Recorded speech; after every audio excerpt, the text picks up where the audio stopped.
The Locked On Podcast Network presents the NFL Big 3 in 30. The 3 biggest stories in the NFL from our local experts at the Locked On Podcast Network. We bring you the real story, why it matters, what's next, who wins the big game, and more, all in 30 minutes. The NFL Big 3 in 30 starts now with the biggest story in the NFL. Update on Rashee Rice is he's still going to miss time, but it's going to be a little bit later than we thought. From the land of the free and the home of the Chiefs, this is the Locked On Chiefs podcast.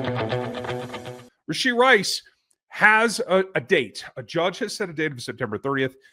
There's still an arbitration thing that can happen, but if the legal system follows and there's no arbitration reached before that, we should have an answer on September 30th of what the legal system is going to do and therefore what the league is going to do. So a lot later than we thought it was going to be, right? We all were kind of working towards September 1st before the first game. Doesn't look like that's going to happen. Chris, where do you land on it? I think it's really interesting that they have put this as September 30th, and I think that there are so many different things that can happen. And right now we think it's going to be September 30th, so we think he's going to play the first 4 weeks of the season. We will see whether or not that ends up being the case. And the other part of the reality is it could be the entire season for all we know at this point, because the reality is that the last time this judge actually tried a case, she took a couple weeks to make a decision and then it was appealed. So it could be something that's pushed back even further if it gets to the judge. How this is going to play out is going to be anybody's guess. The one thing I will say is, as it sits right now, it looks like Rashee Rice will be available for the Chargers game. And to me, that's huge news for Kansas City for multiple different reasons. Obviously, it's huge because they need the player, and we can talk about that. But I think it actually, especially when you're talking about preseason games, I think it puts 2 players on notice right now on the Chiefs roster that have to make a name for themselves this week and next week.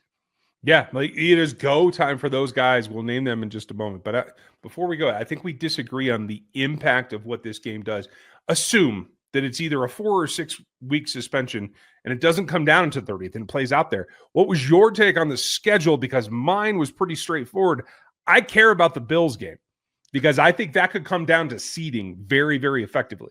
No, and I understand where you're coming from on that. I guess I just look at it as they haven't beat the Bills. They're 1-4 against the Bills and Josh Allen in Mahomes' tenure in the regular season. And you're right, it could cost them the wild card. I'm not saying it's not important. What I am saying is I'm not going to worry about him missing the Bills game near as much because they generally haven't won against the Bills. And they generally, honestly, in some games, I would say I don't think that they were trying to lose, but I don't really think that they were specifically trying to win either. I just hope that it doesn't come down to Rashee missing that and that being something that the game turns on, which I think that it would, because I think it's going to be tighter this year. And I do think that the Bills are the next best team in the AFC. I think it could come down to that ballgame. It could. And if it comes down to that ball game and they lose and they are the wild card, they're the wild card. They've done it before. They can get back to the Super Bowl as a wild card. Kansas City plays Buffalo differently in the regular season than they do in the postseason. And when I said that I don't know that they've been trying to play to win, I'm not trying to say they're trying to lose. I do think that they figure out what is going to work against this Bills team this specific year, and they use that game as probably more of a preseason-esque type game to an extent to try some things out, to try to get ready for a game that they figure they're going to play in the playoffs and they have to win, because it has almost always been one of those situations where they've lost in the regular season and they beat them in the playoffs. So it's a different scenario. Obviously, Mahomes elevates his game. And really quick, I keep hearing you say this is the 9th season of us doing this. How crazy is it that we've been here doing this the entire time Mahomes has been in the NFL? Yeah. There's something to be said for good timing, and I think we had it. So kudos to David Locke, our fearless leader, and the network in general. Now, taking advantage of that in this particular week is across the board. And we talked about the tight ends in particular. I do think somebody's got to step up there, and I think I know who I want it to be. But the wide receivers with Hollywood, I think they're just going to nurse this injury until the regular season, and they're just not going to attempt it. With Rice, he needs to play this week because he needs to make sure that those first 4 weeks, if it really does go to September 30th, are as much as they possibly can be, right? For not just for the team, but for himself. But they also have to prepare other guys to take those reps once he does get to the suspension time. Who is most keen for you this week in preseason game number 2? Tyquan Thornton and Nico Remigio. And I honestly think everything that we've talked about for the past couple of weeks since the first Rice news came out and we thought that he's going to get suspended for the first part of the season was that there was going to be 7 wide receivers and he was going to go on the suspension list. Now that's not an option. So to me, it's a matter of, do they risk putting Nico Remigio in, cutting him, thinking that they could put him on the practice squad and bring him up to be a returner for a couple of weeks because they want to keep Tyquan Thornton on the roster because they know Rice is going to be gone and Thornton's going to give them more value than Remigio while Rice is gone. On the offense. Yeah, it's a debate about offense versus special teams and who can help you now, and in particular, who can help you the most during those weeks of suspension. And this is probably the worst case scenario for the Chiefs in terms of trying to get to their 53-man roster initially for the season, because now they have to have Rashee Rice on it, unless something else changes. We don't know. There are settlements that could happen between the NFL and the NFLPA and the judge, et cetera. There's still a process there, but we're planning for it as it is. And so I agree with you. I think, honestly, right now, it feels like the coaching staff is leaning outside of Dave Toub towards the offensive input rather than the special teams input. Yeah, and the question is do you think you would lose Nico if you put him on the practice, if you try to get him on the practice squad? Yes. And it's I agree. I think that you would, and it's not necessarily because I think he's great at the wide receiver position, but he has shown he is competent at returner, and that is a position that is few and far between in the NFL that can do it and do it well. So I think that they risk losing him if they put him on the practice squad. And this might also end up being in a scenario where you have to keep 7 wide receivers on the roster, which completely changes your math at other positions. It may be. And I will tell you this. There are teams in this league that would bring him in to return kicks, but he would have a much better shot at getting on the offensive field for a different team. August 26th is officially FanDuel Futures Day, a brand new holiday for football fans who live for bold predictions and preseason hunches. For just 24 hours, FanDuel is giving you deals on NFL season predictions. So whether you're calling your MVP, eyeing a long shot division winner, or ready to crown your Super Bowl champ before week 1 even kicks off, this is your moment. Perhaps you believe in the Green Bay Packers, that they would win Super Bowl 59, or maybe you have some division winner dark horses you'd like to parlay. Visit the FanDuel Sportsbook app and start planning your futures bets now, because Futures Day is one day and one day only. FanDuel, play your game. It doesn't sound like the Tennessee Titans are going to play Cam Ward any more than they did last week, and I think that's a big mistake.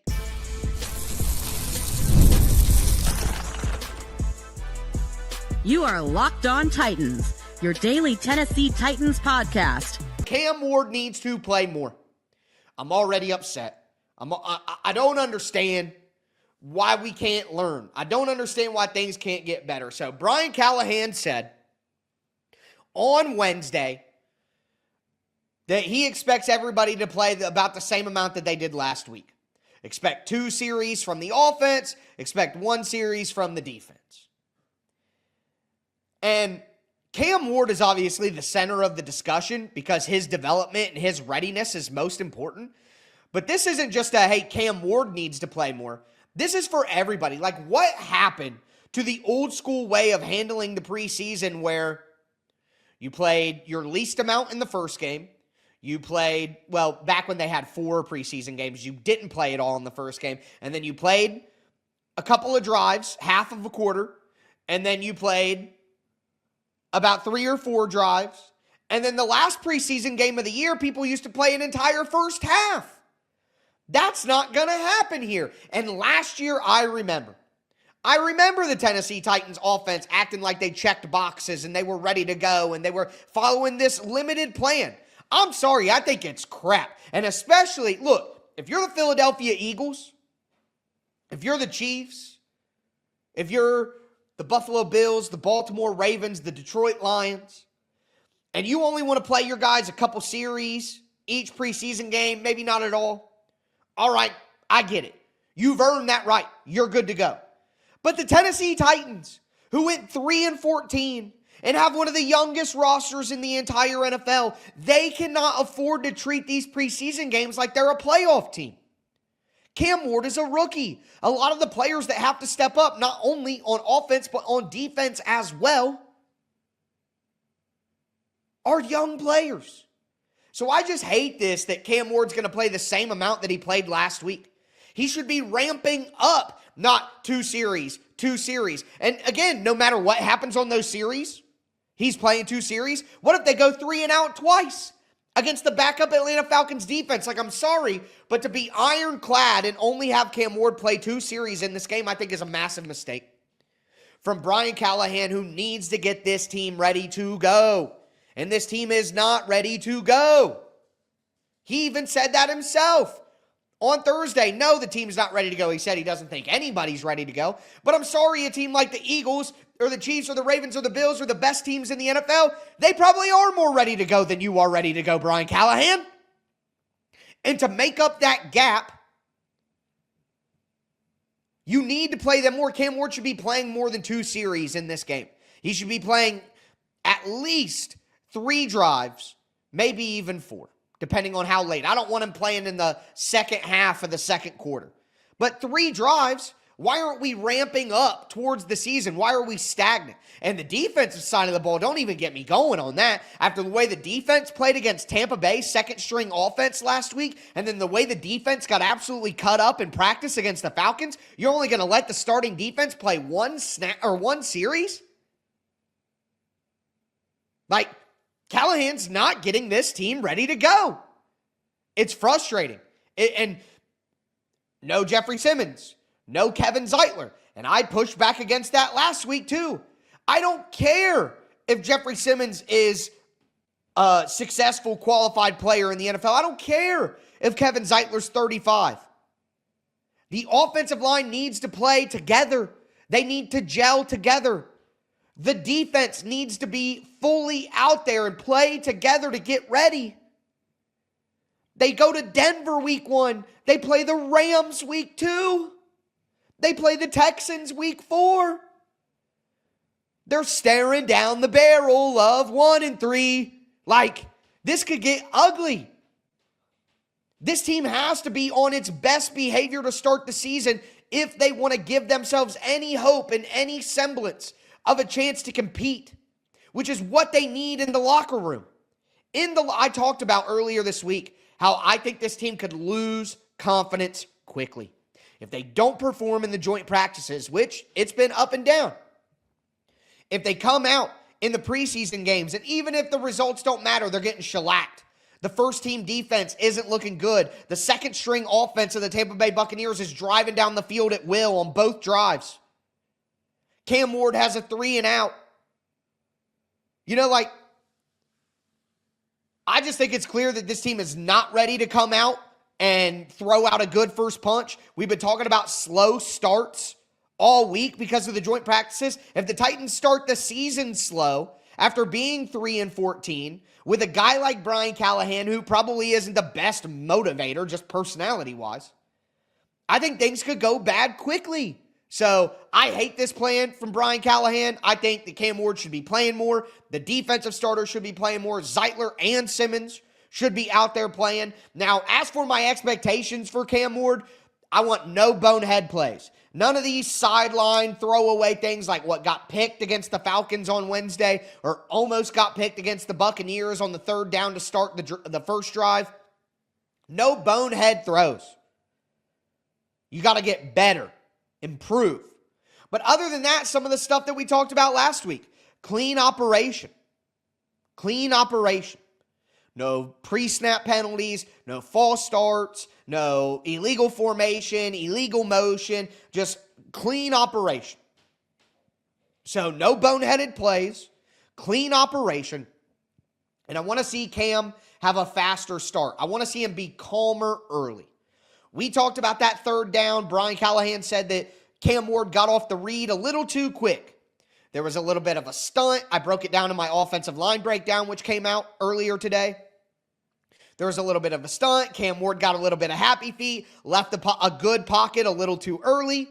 I want to see him be calmer to start the game since this isn't his first NFL action anymore. That happened in preseason last week. So no boneheaded plays, clean operation from the offense, and a calmer, faster start for Cam Ward. That's what I'm looking for.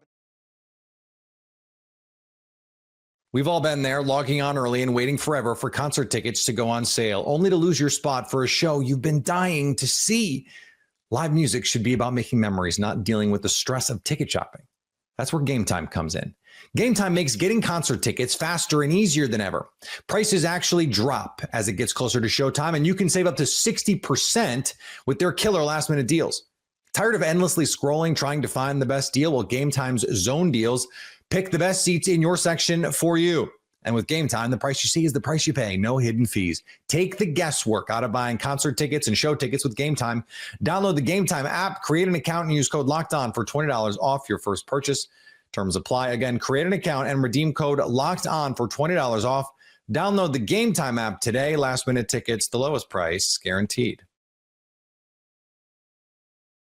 There's plenty of roster spots still up for grabs for the Seahawks. Which players have the most at stake?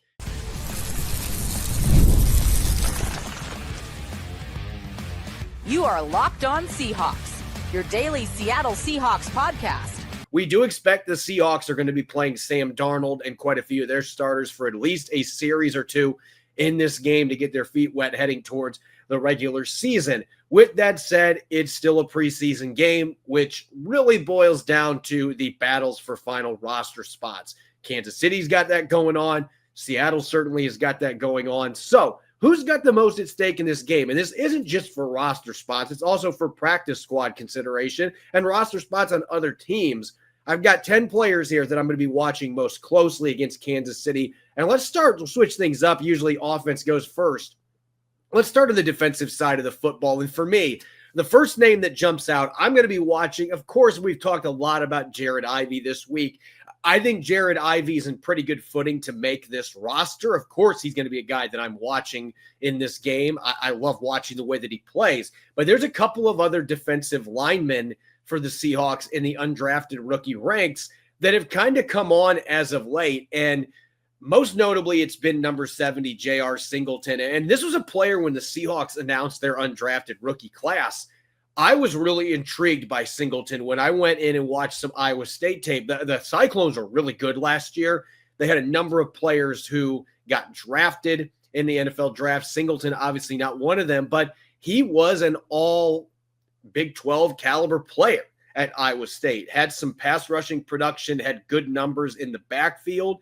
And you're starting to see that now show up for him in these practices. And he's been feeding off of playing next to Jared Ivey. Those two are really building a symbiotic relationship up front in terms of knowing what the other's going to do and having chemistry.